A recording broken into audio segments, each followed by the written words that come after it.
Hello everyone. I hope everyone is fine. Today we are going to start the next portion of your heat chapter. In last session we have studied about the conduction and the conductor and non-conductor, that is as an insulator. But in this session we are going to see the mode of heat transfer, in which ways how the heat can be transferred by consisting the different types of the molecules, that may be solid particle, that may be liquid, that may be a gases. So in these states also how the heat can be transferred, so those things we are going to see. There are the three modes of the heat transfer, that is the conduction, convection, and the third one, that is a radiation. So the conduction means what? The transfer of a heat between different parts of body because of their temperature differences. So in the simple words, the definition of a conduction is that the mode of transfer of heat from hotter part of a material to its colder part, or from a hot material to a cold material, it in contact with it without the movement of material as a whole is known as a conduction. In simply you can call the conduction means transfer of a heat from hotter material to a colder material, or the hotter body to the colder body without any movement of any molecules of which it is made up of. For example, solid or any type of a metals, if you have a heated it on a high temperature, is it, so it can transfer, is it can transfer the heat within itself, but it in any of the molecules of the of that metal or the solid cannot transfer. Means the solid is you can take one example of, suppose one utensil you have kept on a gas, and that is you have just on the gas and you have put one utensil, okay, and it is consisting one handle, okay. So that handle is made up of a plastic and the utensil is made up of any type of a metal. If you have on that gas, you can see that it will become after 3 minutes heated, okay. So how it has got transferred the heat, is it, so how it is transferred all over the metal, how it become a hotter, because it has ability to transfer the heat from the bottom place of that utensil to the upper portion of that utensil. So there isn't any movement of particles doesn't takes place, is it. So without transfer of any solid materials in between them, so it has transferred the heat from hotter place to the colder place. So now firstly the hotter place will be which one, the base of that utensil, because it is firstly heated on the burner or any other gas material. So whatever the which upper portion will be there, it will be get the heating by the lower portion of that utensil. Next, the conductor or the insulator of heat, we have studied about this. The conductor means which has ability to transfer heat, is it. The insulator means which cannot transfer heat and which has not ability to transfer the heat. For example, like we have seen the plastics, water, is it, and those are also known as a bad conductor of heat, and the conductors are actually the good conductor of heat, means those can transfer the heat from one material to the next another material, or one body to the another body. Next, so here thermal conductivity has given. So thermal is word always come for the temperature. Thermal means which is having ability to conduct the heat, to absorb heat, to reflect or transfer the heat. So that thing is known as a thermal. So thermal conductivity how takes place, then solid, then next to the liquid, then to the gases. Obviously if the solid material if heated, then it will be melt. Then on high temperature, if you try to heat that liquid, then it will transfer into the gaseous form. So how solid material, if you have taken ice, if you wanted to boil it, if you have boiled, then later it will transfer into the liquid. On high temperature, if you boil that liquid become that's ice, then it will transfer into the vapors, that is actually the gases. This is actually the conduction, convection and the radiation. Step by step we are going to see. Next is that the convection. So convection is how takes place. It is one mode of transfer of heat from the hotter part of fluid to its colder part by the movement of the liquid or gases itself is known as a convection.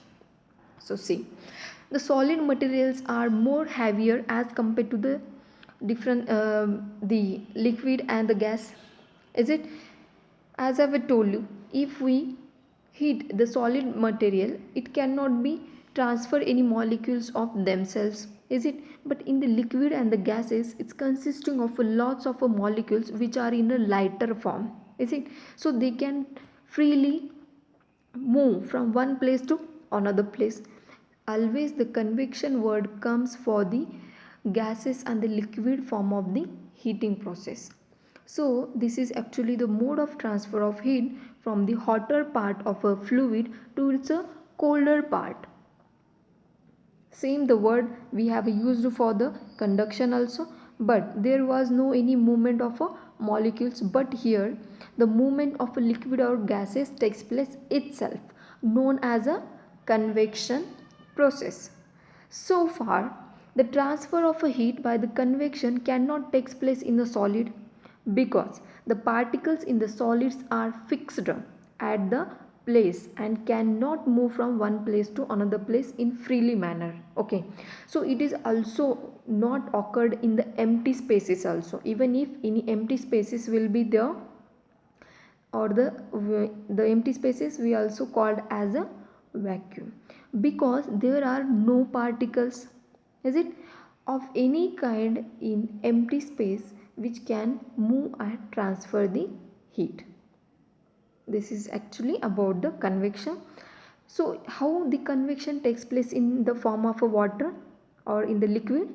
See, the water is a poor conductor of heat, and due to this reason it cannot transfer heat by the conduction process. As I have told you, it consisting of a freely molecules, then but it transfer the heat by the process of the convection. Next, what about the air, that is the gases? The convection how takes place in the gases? Air is a very poor conductor of heat. Air transfers heat from its hotter part to the colder part by the process of the convection. Why it does not takes place in the conduction process, the air? Because it is a very poor conductor of heat, that's why. Next, so you can see in the image how the convection takes place in this liquid form, and the conduction is taking place from the metal to the handle of that utensil. So that is a conduction, that is a convection. And the third part is going to see the radiation. Before that, we are going to see the sea and the land breezes. So this is the one new portion for you. So sea and land breezes means what? Before that, you should know what is mean by the breeze.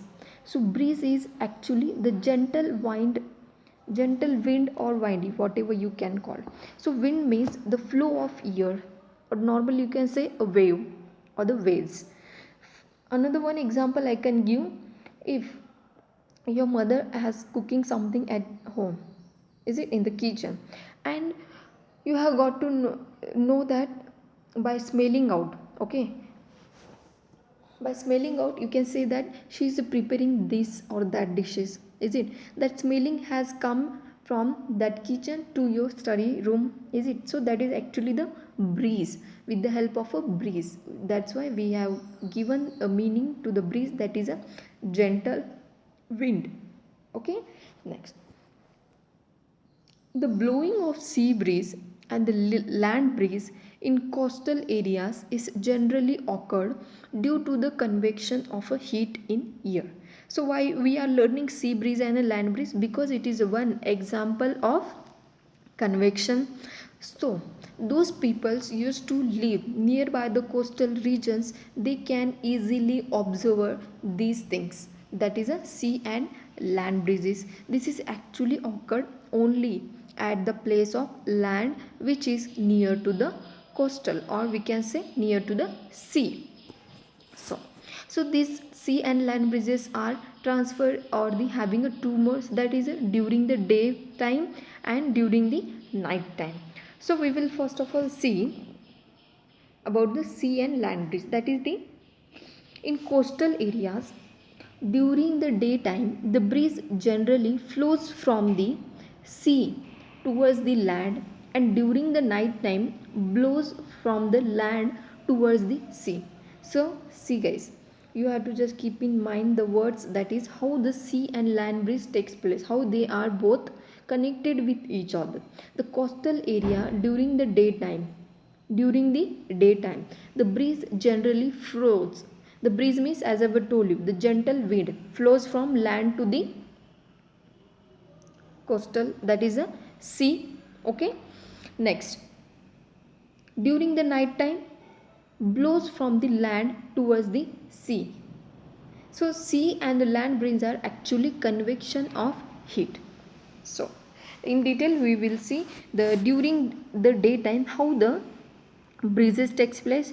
So during the day the land heats up due to the heavy sun rays and more than the as compared to the water. Next, due to this the air over the land becomes hotter and lighter and rises up. Next, so the air from the sea, which is cooler and heavier, rushes to takes place the created by hot rising air. So therefore a sea breeze flows during the day.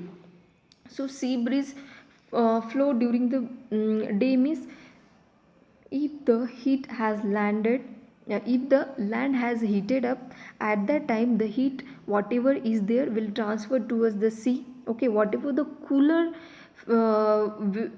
wind will be there, that will transfer towards the land. This is actually the cycle. So what about the night time? Same, it is just opposite. Next, during the night time the land loses heat obviously, then faster than the water and becomes a cooler. Next, and the air over the sea is now warmer, due to which it rises up and the cooler air over the land rushes to takes place. So now one more question will be arise, that how now the at night time the sea becomes a warmer, the sea water becomes warmer. How? Because during the daytime whatever the hot air was there on the land was transferred towards the sea, is it sea region. So slowly as the sunset was going on, the whatever the hotness of the land was there, that transferred towards the sea portion, then slowly it has become a hotter one. Then whatever the coolest part was there of the sea, that was transferred towards the land. It means that at the sunset, at the time of the sunset timing, the land was becoming slowly cooler, and the sea or the coastal of the water of that sea was becoming warmer. So the cycle was taking place oppositely. Next, therefore we observe the land breeze at the night. You just keep in mind that the land breeze how takes place by the transfer of a heat due to the heavy sun rays. At the daytime it was heated up, then the transfer of heat takes place from the land to the sea, and at the night time what happened, the whatever the heat transferred from the land to the sea in the during time, the sea became hotter or the warm, then the whatever the warmer region was the whatever the warmer position of that sea was transferred at the night time to the land, and from the land the colder place will be transferred towards the, or the wind transferred from the land to the sea. So this is actually the sea and land breezes during the day and during the night. Next, the third part or the mode of the transfer of heat, that is the radiation. So the radiation is one mode of transfer of heat through which heat energy transfer from a hot body to a cold body by the means of heat rays without any material medium between them is known as a radiation. So radiation is also one of a mode of transfer of heat which it takes place from the hotter body to the cooler body without help of anything, without any molecules help, without any barrier help, they can transfer the heat. See, in the first conduction we have seen it requires one medium, is it? Next, in the convection it requires medium, but it can flow from one place to another place very easily because the freely suspended or the molecules were there. What about the radiation? It does not require any molecules, it does not require any medium to transfer the heat. Now, one example of the radiation is the very easiest one, that is the sun. The sun rays comes on the earth, is it? There is no any medium in between the sun and the earth. So the whatever the sun rays are coming from the sun are directly transferring on the land. It means without any medium the transfer of a heat transfer of rays, that is nothing but the heat taking place from the sun to the on the earth, that is actually the radiation. Another one example you can see in the firing. Okay, the bonfiring is there. So what is happening there? If you make one bonfire, whatever the burning of that wood is their region, okay, in the particular area, if you have burned the wood and whatever the heat is releasing through that wood burning, is it, that is actually nothing but the radiation. The heat which is present surrounding that bonfire, that is nothing but the radiation, releasing of some radiations or the heat. Okay, so why it is known as a radiation? Because it is in the form of a electromagnet. Some of the rays which are comes or which are present in the atmosphere, those are actually in the form of a magnet form. So those are very different types of, and you will study in the higher classes, but you have to just keep in mind that the radiation of heat, how transfer? Because the transfer of heat takes place from hotter body to the colder body without any medium, and whatever the heat will be present surrounding that thing, that is actually the radiation.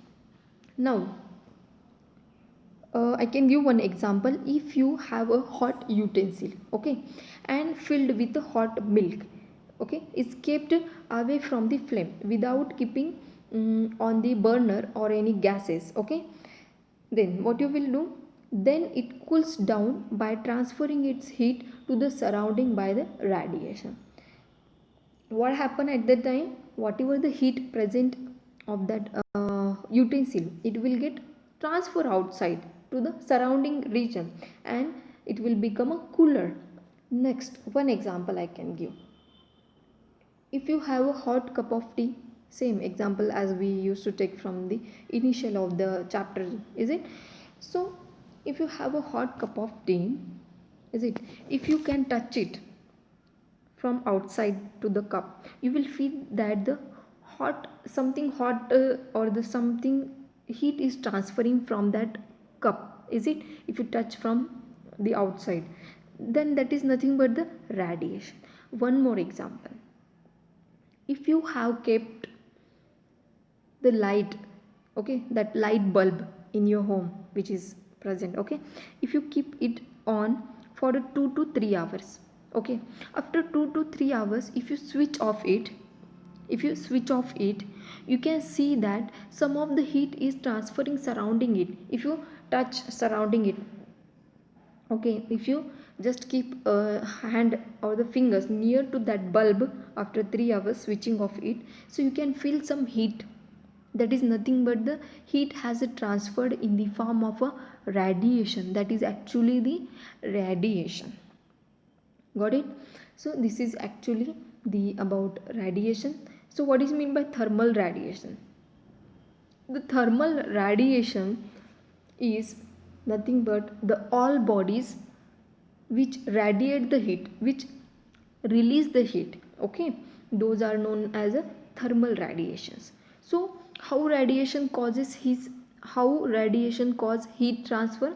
The heat transfer through the electromagnetic waves. As I have told you, the radiation of heat takes place in the form of a electromagnetic waves. Next, it propagates through the vacuum at the speed of a light. Vacuum is the space which is present in between the earth and the sun. Next, so in which speed the radiation takes place? So it is takes place at the speed of a light. The speed of a light is near about 3 into 10 to the power 8 meter per second. So in this way only, or in this range only, the light also or the radiation also takes place, means the transfer of radiation or the heat takes place. Next, so this much is about the different modes of the radiations. So next portion is that the clothes. The clothes, which type of a clothes which we prefer to wear in a different seasons.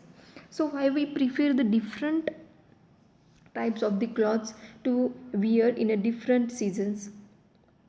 So it's depend on the season, in which type of a season is going on, or we can say that normally we are feeling very heat or the warm. If we are feeling very cold, in such a situation we used to change our clothes according to the seasons, is it?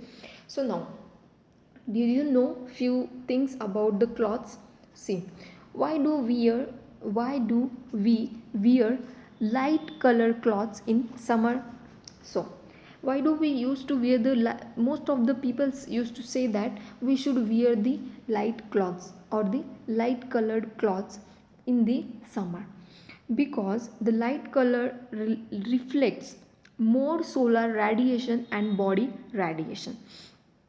If you wear the very dark colored clothes in the summer, okay, for example like black colored or any of the red colored dark color dress you have a wear, so at that time whatever the heat released from the sun, that is going to be absorbed by your cloth. Getting? That will get absorbed and you will feel very hot and you will feel very sweating, is it? So that's why we mostly avoid wearing a dark colored clothes in the summer. So instead of wearing dark colored clothes, we should wear light colored clothes, because what it do, it used to reflect the more solar radiation, means it used to reflect the more solar radiation, means the whatever the heat which is comes from the sun rays, okay, that is actually the solar radiation, is it? So that will get reflect. Next, and we will not feel very hot or not sweating out. So in the summers we can wear the following clothes as I have shown in the image. And for example, like mostly the peoples used to prefer the white colored cloths in the summer to wear. Next, why do we woolen cloths in the summer? So another question is that why do we wear the woolen cloths? Normally we says that because of the coldness, is it? That's why we wear the woolen cloths. Now the scientific reason is that the wool is poor conductor of heat, and the air also. So air is also poor conductor of heat, is trapped between the fibers. So whatever the air which is present surrounding us, that is just get trapped, means just inserted in the woolen cloths, and we will not feel a cool.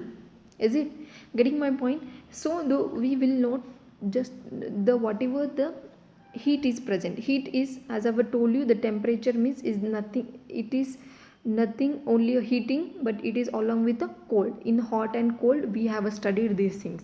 So if the temperature surrounding us it is a colder one, just to not feel it's a cooler one, so whatever the air is present, that should get trapped inside the wool fiber. That's why we used to wear the woolen cloths. So another one reason, no heat flow takes place from the body to the surrounding. Getting? So from the surrounding also no any heat transfer will be takes place to our body. That's why we used to wear the woolen cloths. Next, so the following cloths we used to prefer as I was shown in the image. Next, why it is better to two thin blankets than one thin blanket during the winter. So instead of using a one thick blanket, as I was shown in the right hand side, let me show, this one is the thick and this one is the thinner one. Okay, so instead of using a thick cloth or the thick blanket, this one, is it, instead of using a thick one blanket, why we use a thin one in a two, means instead of using one thick blanket we use a two thin blankets. So a layer of a air is trapped between the two blankets. So what happened actually here, the whatever the air surrounding present us, is it, that is trapped between the two blankets. And what happen, if you use a single thick blanket, then you will feel suffocated also, even if you are not getting any cold temperature from surrounding by using the thick blanket also, but it will be very suffocated one and air cannot be trapped inside it. So that's why we prefer the two thin blankets instead of using a one thick blanket. Next, did you know why are utensils used for cooking black ended at the bottom? So one more question is that why we use the utensils which are colored blackened at the bottom of the utensils. So nowadays in the market you are getting such a type of utensils for the cooking, as I was shown in the images. So there are some reasons to use such a type of utensils which are made up of a black colored, is it? So the reason is that instead of using utensils which are made up of stainless steel or the German, is it, we are preferring the these type of utensils which are colored of a black colored or any different types of the dark colors. So why we use, the one reason is that the absorption of a lot of heat takes place through this type of the utensils. Obviously we are preferring these utensils just to cook the food very fast, is it? So if the black color or the any dark colors helping to absorb the heat very fastly, so obviously we will use these such a type of utensils. So the absorption of a lot of heat will be takes place through these utensils due to the black color is present. Next, the more radiation will be takes place here and the faster cooking also will takes place. So such a type of benefits are there, then why we will use the different utensils apart from these one, is it? So if we do not use these type of utensils, okay, if we are using only the stainless steel or any other metal utensils for the cooking, at that time what are the different problems we will face? So see, the cooking problem will be there, the whatever the food is going to be prepared, it will take a lot of time. Another, it will stick to the bottom of that utensil, because the utensil is made up of a stainless steel or the any type of a German or any other metal, is it? You can observe at your home also, and it will become a very uh, the blackish portion at the bottom of the utensil, which is made up of the stainless steel, because the food which has got stick to the bottom of that utensil, it has lead to burn the food material which are preparing in that utensil. So this is actually happens in the case of if we use the stainless steel materials.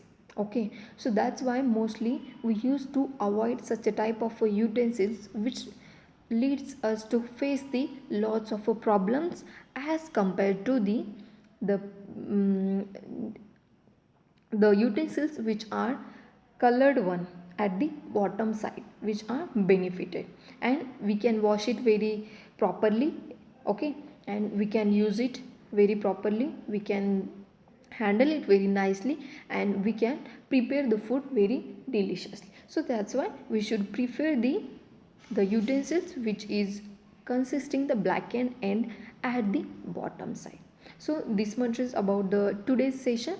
So in the next session we will see what are the different types of the thermometers, and in which purposes those are essential to measure the temperature and the different kinds of the solutions. So for any doubts and difficulties, you can ask me anytime. Thank you.